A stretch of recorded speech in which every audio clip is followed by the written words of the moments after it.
welcome to all of you who have joined us from around the country. It is now my great pleasure to introduce to you our guest speaker this afternoon, Leann Thrapp. Leann began her nursing career as an LPN and went on to earn her BSN in 1991 from the University of Phoenix. She also holds a Master of Arts in Organizational Management from the University of Phoenix. Leann has held a variety of clinical and administrative positions in the fields of obstetrics, education, home health, and hospice. She is currently the Executive Director of Wesley Life Home Health and Hospice in Johnston, Iowa. And she is also a member of the Executive Board of Opus Peace and a member of the Board of Directors for the National End-of-Life Doula Alliance. Diane also holds a plethora of additional certifications. She's a certified hospice and palliative care administrator, an LNAP trainer, and an Opus Peace Soul Injury ambassador, just to name a few. Thank you so much for joining us today, Leann. We are so excited to hear your presentation, and I will turn things over to you now. Thank you, Betsy. Can you hear me okay, Betsy? Yes. Yeah, great, thank you.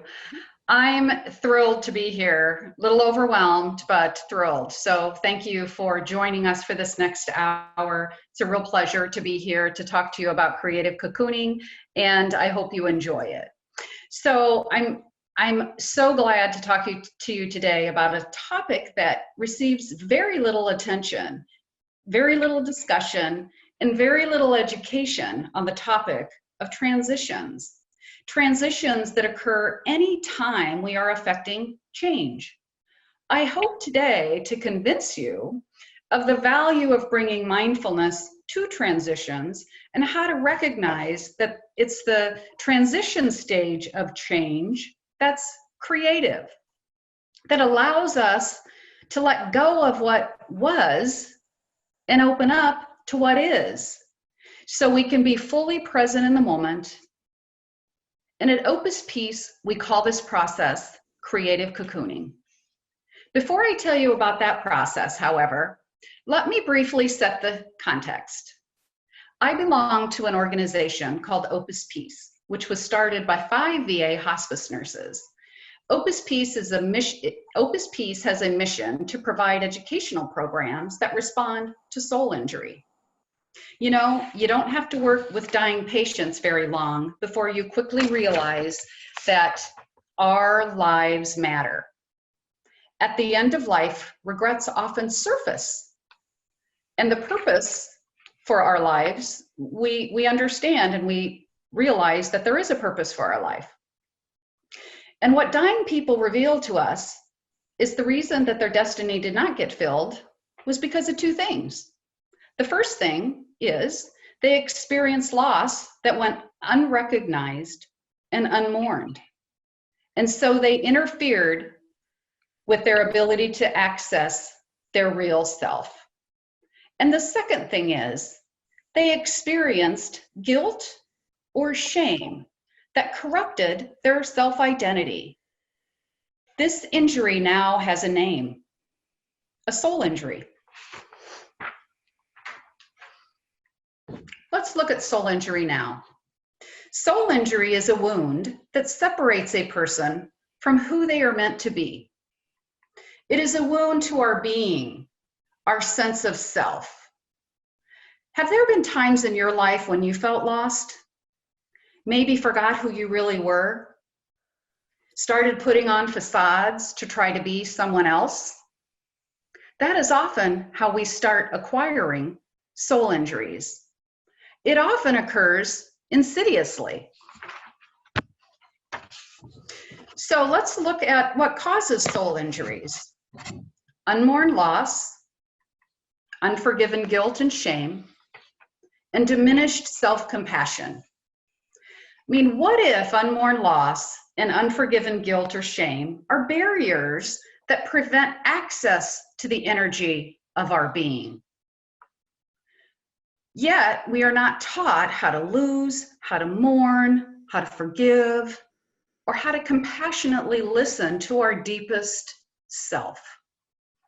I contend that one of the reasons we are afraid to mourn, to grieve, to forgive, and self-compassionately connect with our deepest self is that we don't know how to be in the cocoon of change. So let's talk about change and transition. Healthcare literature and curricula largely ignore the study of change and transition, even though there is age-old tradition and literature, especially in anthropology, that speaks about the value of learning how to successfully navigate transitions. Anthropologists use the term liminality to describe a state of transition. It's a state between here and there, a liminal space that is between what was and the next. It is a place of transitions, of waiting, and not knowing. Liminal space is where all transformation takes place. Think of it as a threshold where you are not in the room you just came out of, but you have not yet stepped into the room in front of you. Some of you may remember this best-selling book in the 1970s called Passages. It was the first popular book that brought light to the neglected topic of transitions and the difficulty of making transitions from one stage of life to another, or making passages from one trauma to a new normal, as we call it in bereavement.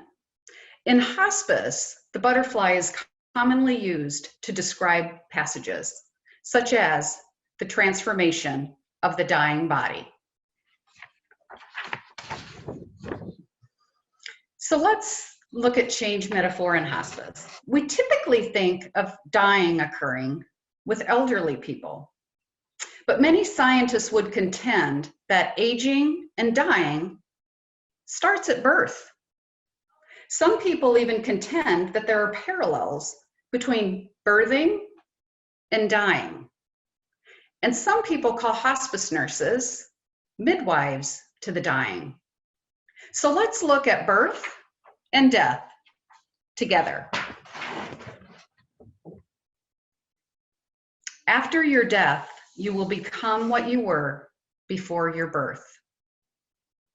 So there is great kinship between birth and death. I know. I began my career as a high-risk labor and delivery nurse before I eventually became what I am now, a hospice nurse. For years, I labored with mothers who knew their infant would not cry.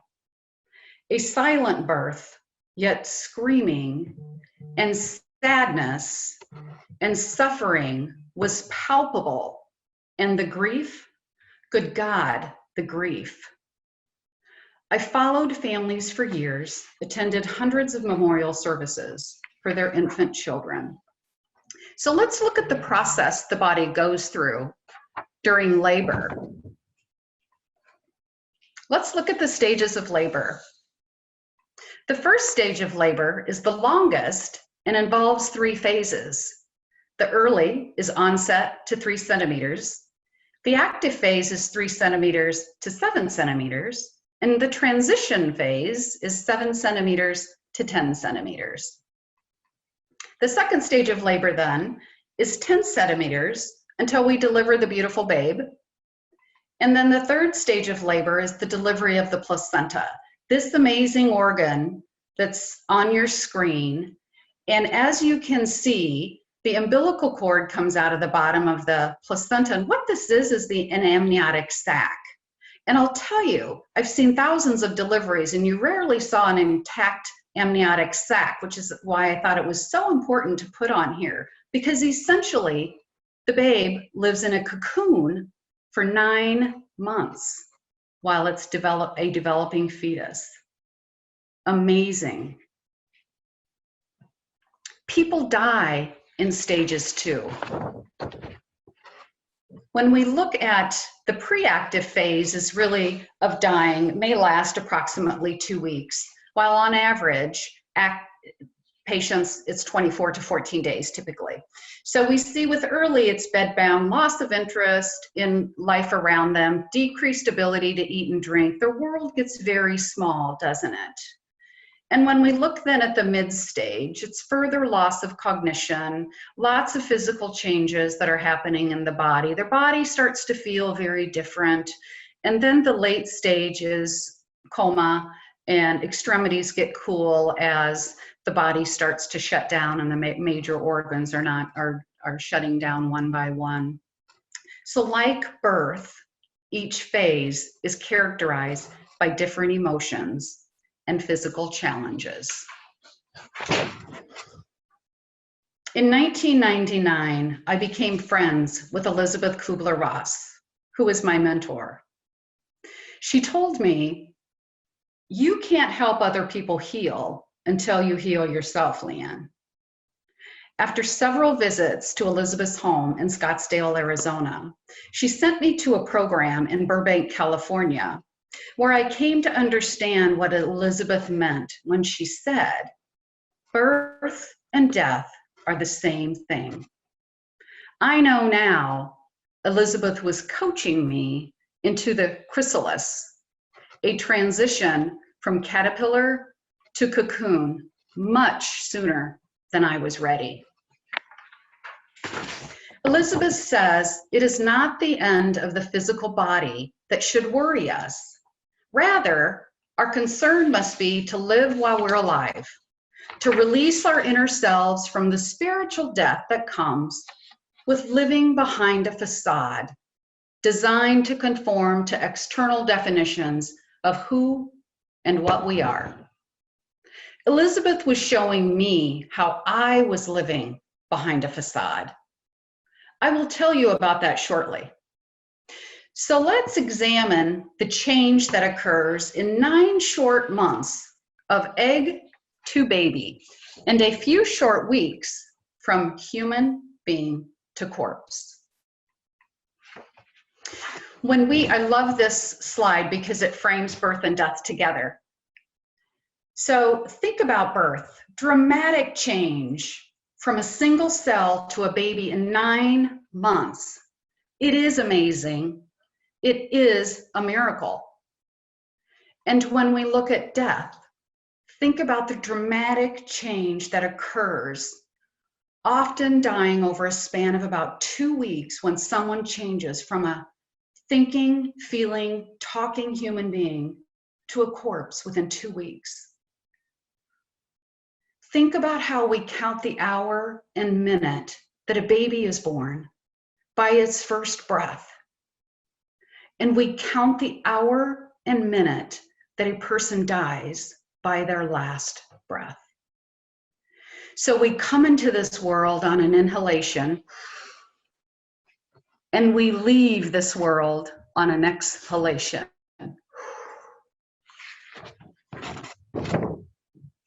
Elizabeth often talked about dying being an integral part of life, as natural and predictable as being born. Elizabeth references caterpillars and butterflies in many of her books to reflect the change process that occurs between birth and death.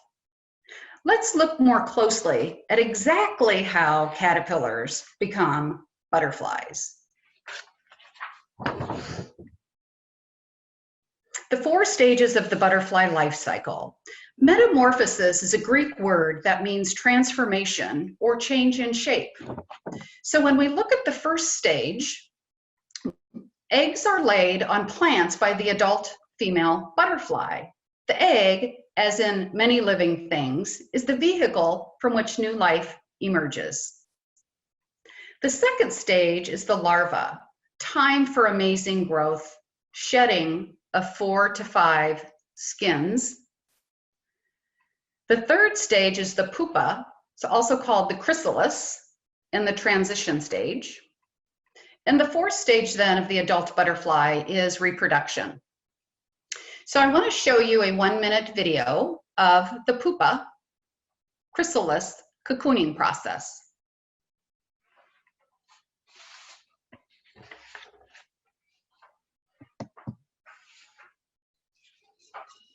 So as you watch this, this is a 10-time time lapse. So I want you to think about during birth, what happens as the mother contracts and she doesn't know what's happening with the body, and there's all of that agitation and not knowing what in the world is happening with the body, right? And those of us that work at the end of life with terminal agitation and terminal restlessness, oh my goodness. So it's what's happening here. It's different, it's change, it's uncomfortable. And that caterpillar's doing all of this work to get rid of that skin. It's like, get off of there. It's that last final skin so I can relax in this beautiful cocoon. Get off of their skin, get off, get off, get off. And look how much work that is. And then to trust, to hold on and trust the process. Trust the process.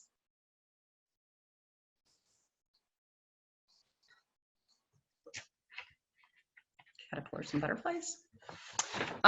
So when we look here, caterpillars and butterflies, what's missing? In hospice, we talk a lot about caterpillars. We talk a lot about butterflies. What we don't talk about is cocoons. So today we're going to talk about cocoons. Do you know what happens inside of a cocoon? Think about it. It's crawly, the worm disappears, and reappears as a delicate flying machine. Yet, if you cut a caterpillar open, you're not going to see half caterpillar, half butterfly. What does happen? What is going into that cocoon like in the chrysalis? So here we are, the pupa, the chrysalis. Within the chrysalis, a remarkable and radical transformation called metamorphosis occurs, in which the caterpillar completely liquefies. I mean, completely liquefies. The cells that make up this liquid are called imaginal cells. Isn't that neat? So the cells that make up the imagination of the future butterfly. I mean, and imaginal cells are very similar to human stem cells that can morph into whatever structure the butterfly needs. So when we are faced with a change that we need to make, most of us just want to get to the butterfly.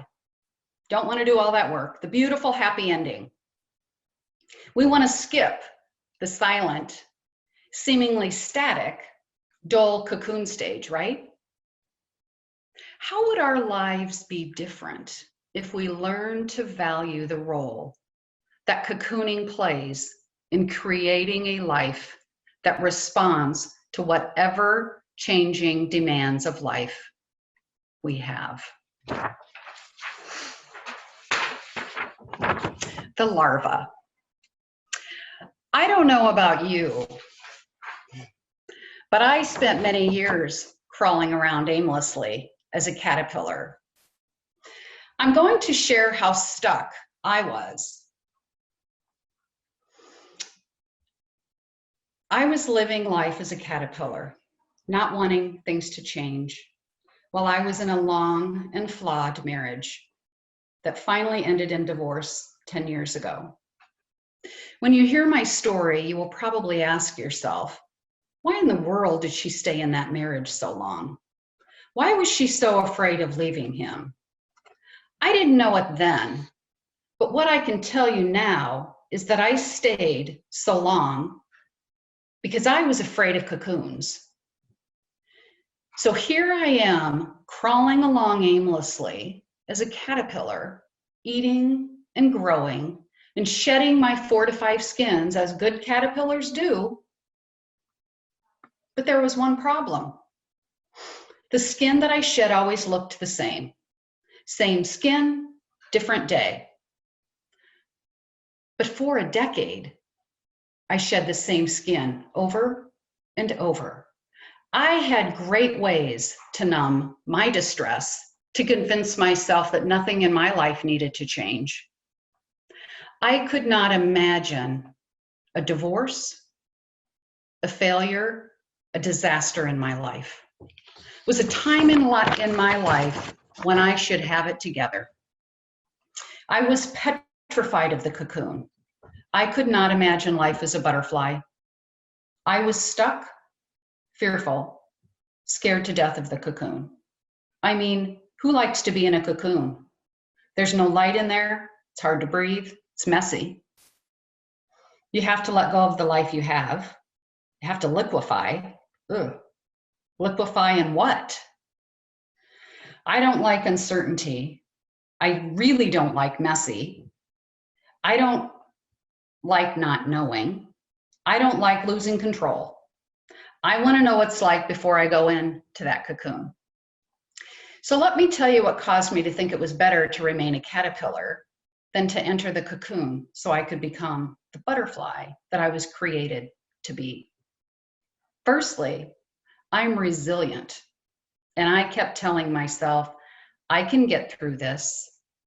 I convinced myself that if I played the part well, and I did, then all would be well.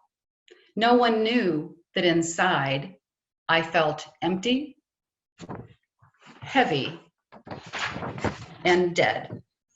And I didn't know that you could be empty and heavy at the same time, but I did. The denial, sorrow, helplessness, fear, anger, and guilt, good God, the guilt. Every morning I got up, I looked at myself in the mirror, and I was empty. I would move my face as close as I could to that mirror, and I couldn't find me. I felt orphaned, and I had abandoned myself. And in many ways, I had. But on the outside, I looked great. I was an executive running a multi-million-dollar hospice corporation, yet my denial wouldn't let me see what was right in front of my eyes to see. That all changed when I was sitting in a courtroom, listening to a judge arraign my husband on embezzlement charges. I woke up that day. I had overlooked all of the signs. I had made excuses. Seemed like such a surprise that the man that I loved so much could be facing a judge. I left the courtroom that day blinded by what could be in my life, by what was. I could not see, I could not reach for life, I could not touch. My head was spinning. I was wrapped in a web of lies and deceit and hurt. Going into that cocoon finally seemed a little more appealing than the empty caterpillar that I had become. Nonetheless, I didn't enter. I was not going to be turned inside out. I was not going to be liquefied. So consequently, I figured out how to stay out of the cocoon for 4 more years. It's what I did. I liked my caterpillar life. I didn't want to go into the cocoon. Again, the dark messiness in there.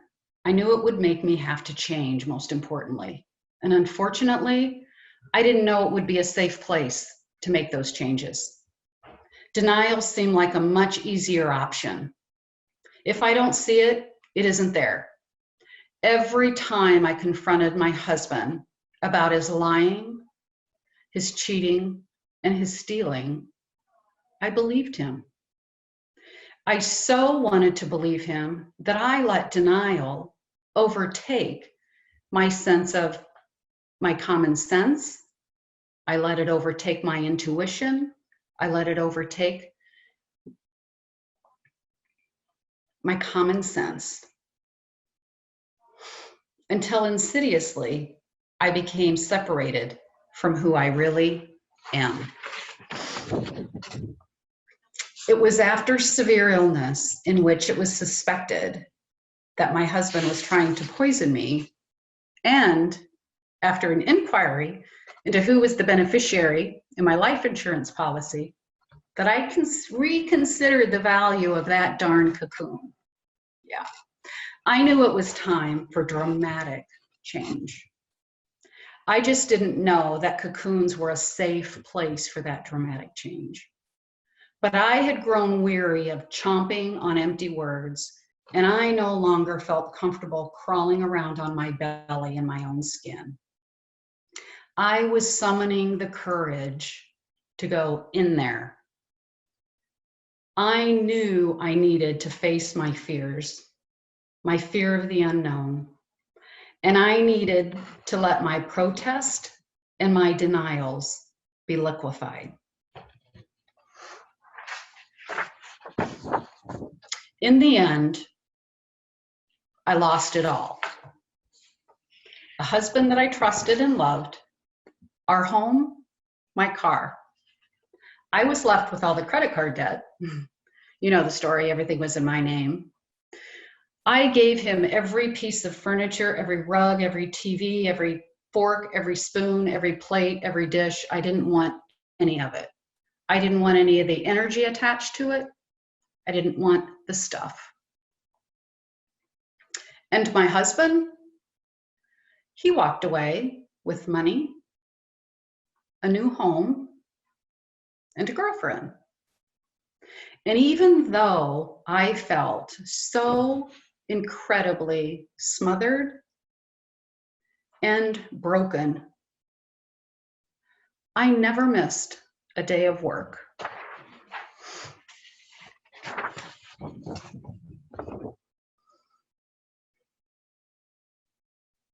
In 2015, I went looking for Deborah Grassman to invite her to be a keynote speaker at our hospice house 10-year anniversary. I discovered Deborah was offering a Soul Injury Leadership Institute in Florida. And I thought, oh, that's going to be great for me. It will help me better take care of hospice patients, and it will also help me better take care of dying veterans. Well, I was wrong. The training transformed me, and the Institute changed my life. I discovered I had a soul injury, an insidious soul injury. And after the Institute, I discovered, Deborah called me, and I knew I wanted to go back as an intern. So Deborah assigned me the presentation on forgiveness. Like, okay, forgiveness. I agreed. And I was 6 years out at that point of my divorce and really thought I had moved on. And I had worked hard to let go of all the strings attaching me to my ex-husband. I could easily tell my story of forgiveness, but there was yet another aha moment that came to me. It came when Deborah said, you know, Leann, you've done 89% of the work. You just have an 11% residue. And I'm like, oh, I protested. I'm like, I was sure there was no residue left. I'm like, you mean I have to go back into that cocoon? She said, yes, if you want to be totally free. The last 11% is the closest to your heart, the part that you're grasping the tightest. And I'm like, but isn't 89% good enough, Deborah? Deborah's like, no. I felt nauseous just thinking about it. I began to spin my cocoon, and I got real with myself. And I realized that I was going to have to grasp onto that leaf. I was going to have to hold on, anchor myself up, and trust sooner or later. How did I emerge? I left a toxic, stressful work environment. I lost 50 pounds. I moved to a new city, and I started over. Oh, and one more thing. I'm here before you today talking about an amazing process of metamorphosis that occurs when we mourn our losses, when we forgive ourselves and others, and when we release the shame of who we are and who we are not. Soul injuries occur after trauma, yes, but they are also commonly occur gradually, subtly, and insidiously until we become less and less who we were meant to be. So when we look at the butterfly, looking back, I was stuck in the cocoon of my lost hopes and dreams. And although I didn't realize it at the time, I was experiencing chronic sorrow. There was nothing that I could do to have the marriage I wanted. It was hard work to face a divorce that I didn't want, but I did it. And I thought I did it completely. But I was one membrane away from total transformation and revitalization. And although I could see out, I could not bust out of that membrane, and still I could not fly. My beautiful colors were beginning to show through the skin of protection. It's time for the emergence of the chrysalis, and the chrysalis must die so my inner being could spread new wings and fly. Pushing and pumping and contracting, and pushing and pumping and contracting, the laboring pupil skin cracks, coming together on many parts: mental, emotional, spiritual, physical. A new life will start, but that 11% residue kept me from the life that I could see. As healthcare providers, it is important that we learn how to bear witness to soul injuries. It's important that we abide with people when they are facing difficult transitions, such as failing health, or the ultimate transition, death. It's important that we encourage people to develop honesty, courage, and humility to enter that cocoon process. Maybe you've heard the story about the butterfly. For several hours, as it struggled to force its body through that little tiny hole, a man was watching this process, and he watched the butterfly for several hours as it struggled to force its body through that little tiny hole. Then it seemed like to stop making any progress whatsoever, and it appeared as if it had gotten stuck. So the man decided, I'm going to help the butterfly. He took a pair of scissors, he snips off the bottom of the cocoon so the remaining butterfly could come out. The butterfly then emerged easily, but it had a swollen body and shriveled wings. The man continued to watch the butterfly because he expected that at any moment the butterfly would start flying. What the man didn't know was that the restricting cocoon and the struggle required for the butterfly to get through that teeny tiny little opening was what forced fluid from the body of the butterfly into the wings so it could fulfill its destiny that it was meant to have and would be ready for flight. Ladies and gentlemen, sometimes struggle is exactly what we need in our lives. I mean, remember, nature needs no help, no interference. It doesn't need interference at the beginning of life when mother's body knows naturally how to go into labor and how to have a baby, but we schedule it. We schedule inductions, we schedule C-sections, we schedule around physicians' busy vacation schedule. We do the same thing at the end of life. There is nothing normal about dying anymore. We can't tell them we're from hospice. We put IVs in them and ventilators, and we put them in the intensive care, and we put them on dialysis, and we don't let the body do what it naturally knows how to do. The struggles are part of our life. They're part of our journey, and they're preparing us for what awaits. They are preparing us to fly. So when we look at bearing witness to soul injuries, do we know how to bear witness to emotional pain that accompanies the cocooning process? Does our fear of emotional pain and helplessness, uncertainty, and loss of control interfere with the witnessing process? How could an understanding of soul injuries help dissipate that fear? I want to tell you a story about bearing witness. A few weeks ago, I was out with one of our nurses in a community. Her name is Wendy. And I went to see John. I'm going to call him John. Wendy was already in the room. I pulled up a chair and sat as close as I could to John. He was laying in the bed. I pulled a chair up. I said, John, can you hear me? And he opens his eyes and ever so gently said, mm-hmm. I had my hand on his chest and I could hear the vibration of his uh-huh. And I said, I'm Leann. I'm with the hospice team with your nurse here, Wendy. I said, do you have any pain today? He shook his head, no. I said, are you scared?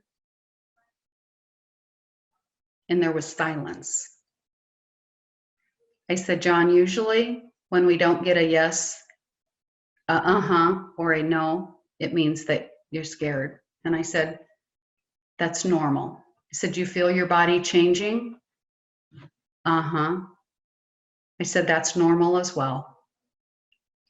I said, we're going to be here with you. Do you have anything you need to say to your daughters? No. Sons? No. How about your wife? No. She was a resident in the community as well. And said, no, he didn't have any unfinished business. Any burdens that you need to lay down from the war, John? He said, no. He was a Navy guy. And I said, we're going to be here to support you. And we're going to be here to do your pinning tomorrow. We did his pin the next day and he died 11 hours later. So what I ask you to do in your work is to understand that between here and there and that liminal space where our patients live, you can see it in their eyes when they open their eyes, and you can see that they're sort of between here and there, the what currently was and what will be. Cocoon those patients and families. Hold space with them. Honor silence when they don't answer about being scared. Honor silence and just sit with them. We have to model how to bear witness for our staff. It's sort of that learning lab, kind of on the job training. And as an executive director, this is what fuels me. And I encourage you to get into the trenches with your team and model how to abide and hold space and cocoon the patient and family. And I want to tell you, after that, my nurse Wendy sent me an email. And this is what it said. What you did with him in just 10 to 15 minutes was amazing, Leann. I don't know if you wanted some private time with him, but I wasn't going anywhere because I wanted to see what cool things you did and said to him. And it was great to see you in action. Talk tomorrow, Wendy. So before we complete our discussion about liminality, thresholds, passages, transitions, and change, I want to acquaint you with a term a social worker, Susan Ruse, coined that helps us understand situations and conditions that require prolonged cocooning. That term is called chronic sorrow. So when there's no hope for the emergence of the butterfly we want, it's easy to see how the metaphor often reflects the many life changes that we have. But what happens when the butterfly you want to be and you were expecting to be doesn't emerge? Or what happens if the butterfly stays stuck in the cocoon? Susan Ruse describes chronic sorrow as a loss that will never get better and never go away. She says chronic sorrow is a natural grief reaction to losses that are not final, but continue to be present in the life of the griever. So what kind of issues cause chronic sorrow? When we look at disabilities that can occur rather sudden and sometimes gradual, but also can be rather sudden, an entire family system may feel stuck, helpless, and out of control. And there are many physical, emotional, mental health challenges. that cause chronic sorrow, you see them listed on your screen, from COPD to seizures, dementia, Parkinson's, dialysis, lots of them. There are also non-physical losses that cause chronic sorrow. You see some examples here, from parents who didn't seem to care about you, to divorce, to aging. And then if you're a caregiver, a primary caregiver for a loved one, or you're a professional healthcare caregiver, your life is filled with chronic sorrow. So Susan says, again, chronic sorrow is not about endings. It's about living with unremovable loss and unmending wounds. Chronic sorrow is about losses requiring and even demanding energy and persistent courage to cope with crisis and making adaptations necessary in order to live life's own. Chronic sorrow is when we are stuck in that darn cocoon.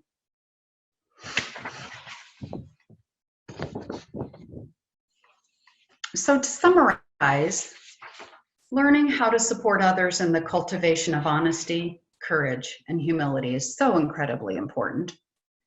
Whether a change we need to make is because of a catastrophe or trauma in our life, or it's a slow leak that can be insidiously obscured or corroded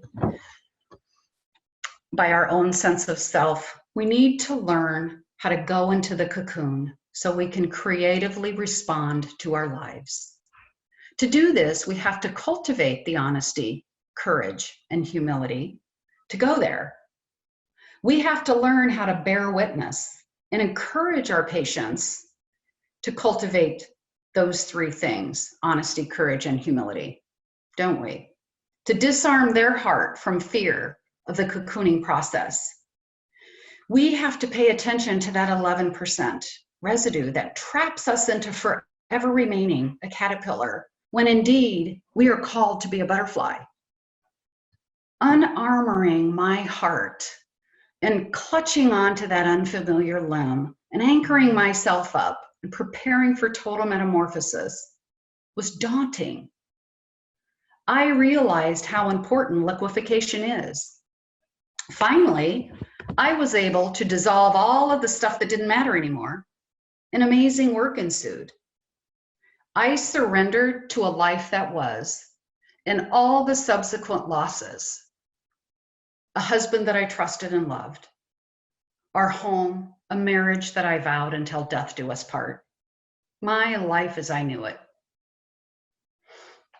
This cannot be achieved unless and until we learn to enter the creative cocooning process. And paradoxically, what I discovered was that the cocooning that I feared was the safe place for the dramatic change that I sought.